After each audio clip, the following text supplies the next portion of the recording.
గోవు దెబ్బతింటే వెంకటేశ్వర స్వామి వారు కూడా అంగీకరించాల. నిజానికి ఆయన ఈ లోకంలోకి ప్రవేశించినప్పుడు వాల్మీకస్తం హరిజ్ఞాత్వాతుతోష మనసా విధి, బ్రహ్మగారు ఒక ఆవు రూపంలో వచ్చాడు.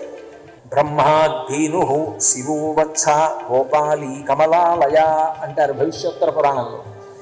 ఆవుగా బ్రహ్మగారు వచ్చాడు, దూడగా శివుడు వచ్చాడు, లక్ష్మీదేవి గోవులను కాపాడే వనితగా వచ్చింది.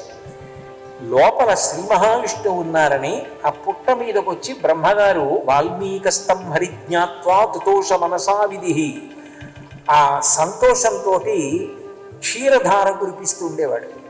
లోపల నుంచి శ్రీమన్నారాయణుడు ఆ పాలు తాగుతూ ఉండేవాడు. ఆ చోళరాజ పత్ని ఇంటికొచ్చి ఆవు పాలివ్వట్లేదని ఆవుల వెనక కాపాడడానికి వెళుతున్న వ్యక్తిని కొరడాతో కొట్టించి ఆ